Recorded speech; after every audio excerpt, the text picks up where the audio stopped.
Olá pessoal, que a graça e a paz de Jesus sejam com você e com toda a sua família. Bem-vindos a mais uma aula virtual da nossa escola bíblica. Depois de 13 semanas, chegamos ao término do estudo do Evangelho de Jesus Cristo, escrito pelo apóstolo Mateus. Ele tem em mente o seu povo, os judeus, e quer deixar claro que Jesus era o Messias prometido por Deus e anunciado pelos profetas, enviado para estabelecer o reino de Deus entre os homens. Por isso, ele começa do começo, narrando a genealogia de Jesus, que destaca o seu parentesco com duas das figuras mais notáveis da história de Israel, Abraão e Davi. Todo o Evangelho é narrado em torno de 5 grandes discursos ou sermões de Jesus. O primeiro é o Sermão do Monte, entre os capítulos 5 e 7, que evidencia o significado da verdadeira retidão. Depois temos a comissão dos 12 no capítulo 10 e as parábolas sobre o reino de Deus no capítulo 13. No capítulo 18, temos todo um sermão sobre humildade e perdão. No 23, a denúncia contra os escribas e fariseus. E finalmente, nos capítulos 24 e 25, que estudamos na semana anterior, temos o pequeno Apocalipse de Jesus, ou o Sermão do Monte das Oliveiras. Tendo alimentado, ensinado e curado muitas pessoas, Jesus está pronto para o cumprimento final do seu ministério. E assim, anuncia sua morte mais uma vez aos seus discípulos. Mateus 26, verso 1. Quando Jesus acabou de proferir essas palavras, disse aos seus discípulos: Vocês sabem que daqui a 2 dias será celebrada a Páscoa, e o Filho do Homem será entregue para ser crucificado. Então os principais sacerdotes e os anciãos do povo se reuniram no palácio do sumo sacerdote, chamado Caifás, e deliberaram prender Jesus à traição e matá-lo, mas diziam: não durante a festa, para que não haja tumulto entre o povo. Caifás era o sumo sacerdote à época, uma pessoa perversa e manipuladora. Ele não media esforços para obter o que queria, mesmo que isso implicasse em faltar com a justiça e derramar sangue inocente, desde que seus interesses estivessem protegidos. É possível que ele tivesse medo de que Jesus pudesse precipitar uma revolução em que Roma se voltaria contra Jerusalém e ameaçasse o seu conforto. Diante da discussão do Sinédrio, basicamente Caifás afirmou que se Jesus continuasse vivo, a nação pereceria. Porém, se ele fosse morto, a nação seria salva. O conselho de Caifás surtiu efeito e foi seguido pelos líderes judeus. Eles começaram a conspirar contra a vida de Jesus. O desejo deles era conseguir prendê-lo e finalmente matá-lo. De certa forma, eles temiam a reação popular diante de uma eventual prisão de Jesus. Nesse aspecto, Judas Iscariotes se encaixou como uma luva quando propôs traí-lo secretamente, aceitando 30 moedas de prata. Diz a palavra de Deus que na noite em que Jesus foi traído e preso, ele reuniu os seus discípulos para celebrar a Páscoa, conforme determinava a lei judaica. E foi nessa ocasião que o Senhor nos deixou a primeira de suas 2 ordens claras: celebrai a ceia do Senhor até que eu volte, trazendo à memória o seu sacrifício para que o nosso relacionamento com Deus pudesse ser restabelecido. Assim o mestre ensinou. Enquanto comiam, Jesus pegou um pão e, abençoando-o, o partiu e o deu a seus discípulos, dizendo: Tomem, comam, isso é o meu corpo. A seguir, Jesus pegou um cálice e, tendo dado graças, o deu aos seus discípulos, dizendo: Bebam todos dele, porque isso é o meu sangue, o sangue da aliança, derramado em favor de muitos para a remissão de pecados. E digo a vocês que desta hora em diante nunca mais beberei deste fruto da videira, até aquele dia em que beberei com vocês o vinho novo no reino de meu Pai. A ceia do Senhor não é uma repetição do sacrifício de Jesus, mas uma recordação, um memorial. O sacrifício de Jesus, uma vez realizado, é suficiente para o perdão dos pecados. O sacrifício de Cristo não perde a validade com o tempo e não necessita de repetições ou complementos. Cada igreja cristã celebra a ceia do Senhor de uma maneira diferente, porque o Novo Testamento não nos dá muitos detalhes a respeito. Em nossa igreja, a ceia do Senhor é celebrada sempre no 2º domingo do mês, no culto que prestamos ao Senhor pela manhã. Desse memorial devem participar todos aqueles que são discípulos de Jesus, ou seja, aqueles que reconheceram publicamente o seu senhorio, que ele é o nosso Salvador e que fizeram um compromisso de viver de maneira a agradar o seu mestre, obedecendo os seus mandamentos, como por exemplo o batismo. Devemos ser sempre gratos a Deus por ter enviado o seu Filho para morrer a nossa morte, a fim de que possamos agora viver a sua vida na certeza de que um dia estaremos com Ele na eternidade. E por falar em eternidade, onde você passará a sua? Você já tomou essa decisão? Jesus Cristo já é Senhor da sua vida? Não deixe para amanhã o que pode fazer hoje, meu amigo, minha amiga. Como se diz no popular, amanhã pode ser tarde. Terminado o jantar, oportunidade em que Jesus anunciou a traição dos seus discípulos, mas em especial de Judas e Pedro, eles saíram para o Monte das Oliveiras. Jesus precisava de um tempo a sós com Deus. Pediu que os seus discípulos orassem e vigiassem com ele, mas eles estavam cansados demais e não conseguiram ficar acordados. Verso 36. Em seguida, Jesus foi com eles a um lugar chamado Getsêmani e disse aos discípulos: sentem-se aqui enquanto eu vou ali orar. E levando consigo Pedro e os 2 filhos de Zebedeu, começou a sentir-se tomado de tristeza e de angústia. Então lhes disse: a minha alma está profundamente triste até a morte. Fiquem aqui e vigiem comigo. E adiantando-se um pouco, prostrou-se sobre o seu rosto, orando e dizendo: meu Pai, se é possível, que passe de mim este cálice. Contudo, não seja como eu quero, e sim como tu queres. O tempo que Jesus esteve no Getsêmani não foi fácil para ele. Embora sendo Deus, escolheu ser também 100% homem e sabia o que estava por vir. A oração de Jesus no Getsêmani foi tão intensa que o escritor de Hebreus diz que ali Jesus clamou ao Pai com lágrimas. Alguns comentaristas dizem que talvez a oração de Jesus no Getsêmani tenha dado origem ao costume cristão de orar ajoelhado. Vale lembrar que os judeus geralmente oravam em pé. Lucas nos informa que tamanha foi a angústia de Cristo que o seu suor se tornou como gotas de sangue caindo sobre a terra.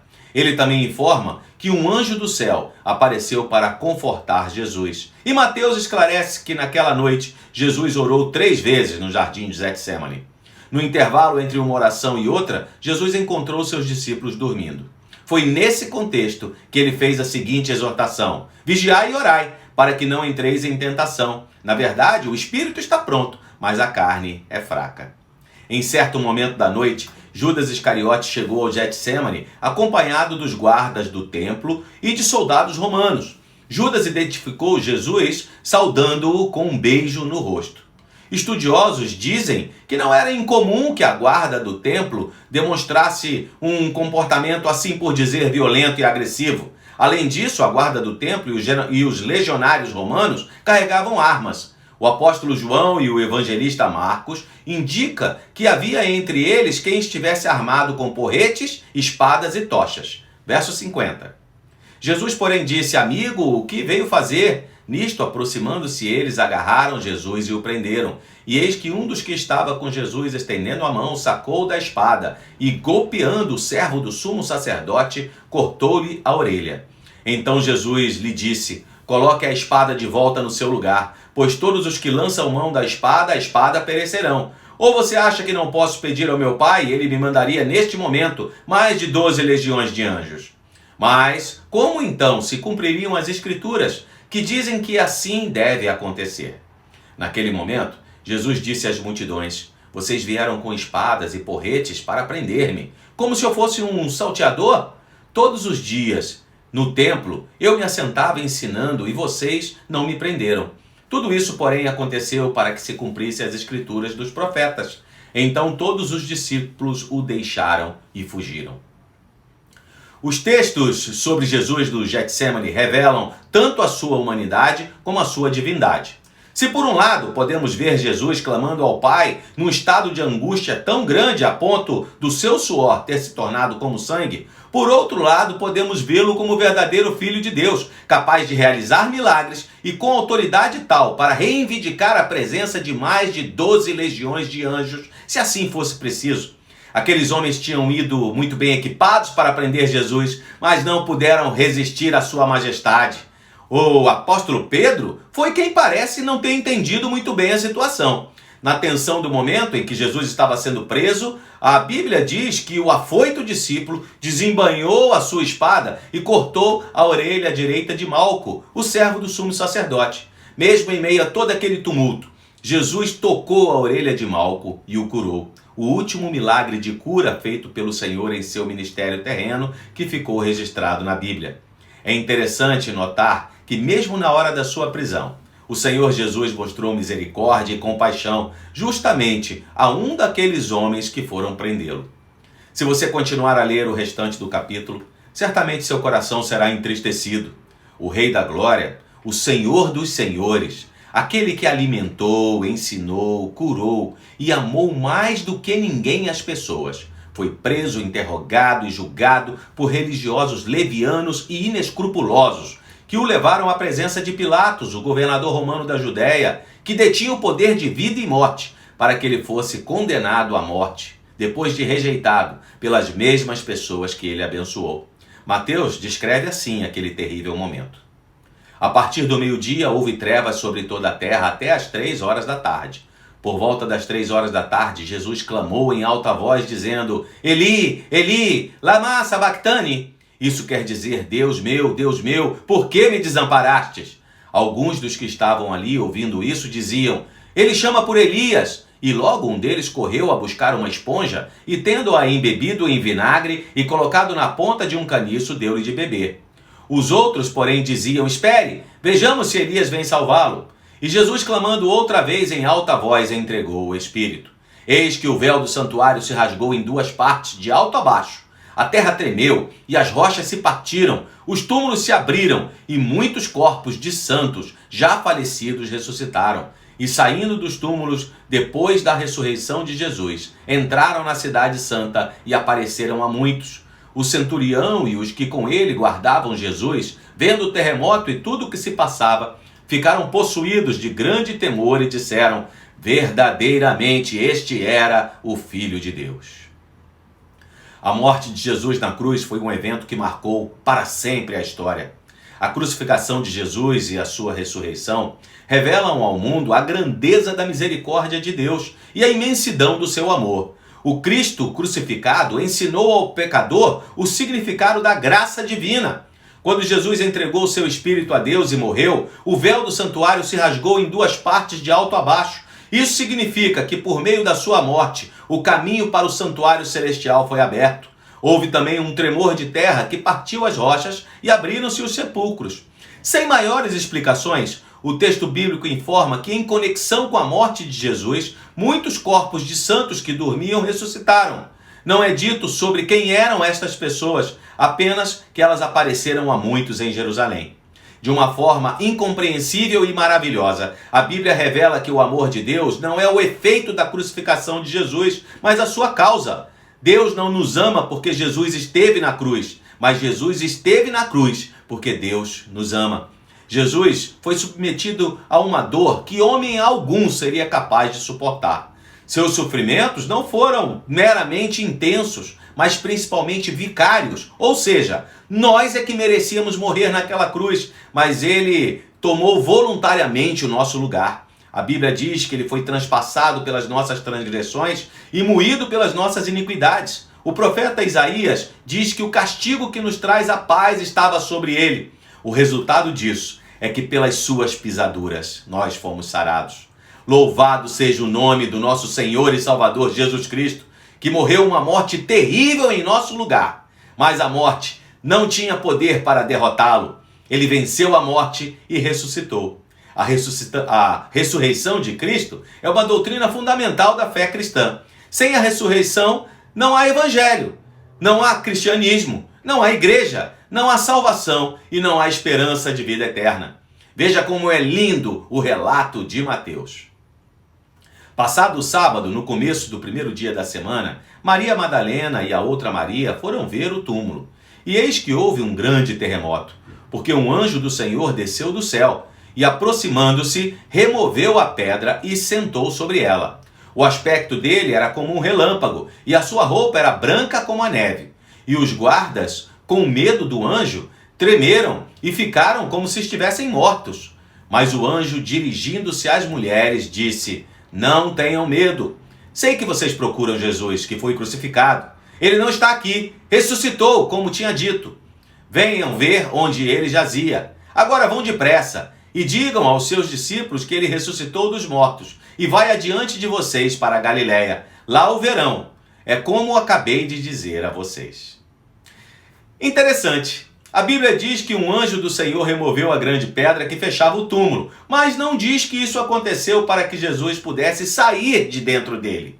Na verdade, parece que a pedra foi removida para que as pessoas pudessem entrar e ver que, de fato, o túmulo estava vazio. Na ressurreição, houve uma transformação de sua humanidade. Na verdade, Jesus ressuscitou num corpo totalmente glorificado, não mais preso às leis da física e muito menos sujeito à morte. O mesmo corpo que eu e você iremos receber na eternidade com Deus. Depois de ressuscitado, os evangelhos narram alguns momentos em que Jesus esteve ainda com os seus discípulos antes de subir aos céus. Mateus narra um desses encontros, um dos textos mais conhecidos entre os cristãos, também chamado de a Grande Comissão, capítulo 28, verso 16. Os 11 discípulos partiram para a Galiléia, para o monte que Jesus lhes havia designado. E quando viram Jesus, o adoraram, mas alguns duvidaram. Jesus, aproximando, falou-lhes, dizendo: toda a autoridade me foi dada no céu e na terra. Portanto, vão e façam discípulos de todas as nações, batizando-os em nome do Pai, do Filho e do Espírito Santo, ensinando-os a guardar todas as coisas que tenho ordenado a vocês. E eis que estou com vocês todos os dias, até o fim dos tempos. O Evangelho de Mateus chegou ao fim, mas não a história da salvação. O Senhor deixou uma missão: façam discípulos. Para quem foi direcionada essa ordem?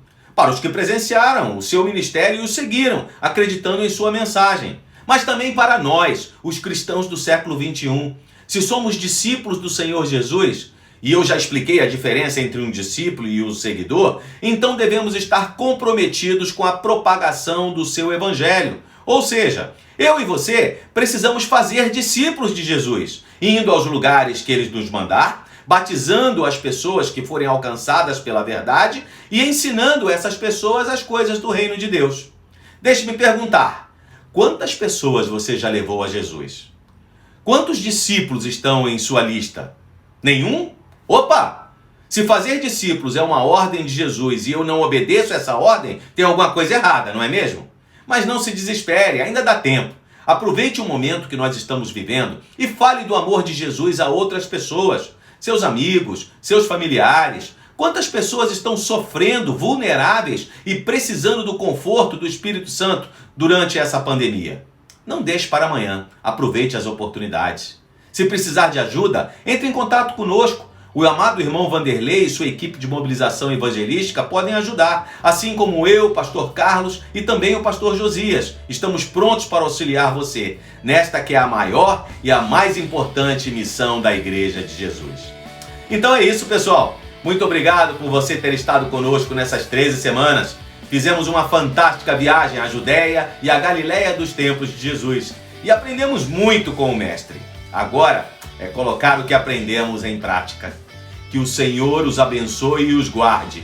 Que o Senhor faça resplandecer o seu rosto sobre vocês e tenha misericórdia de vocês.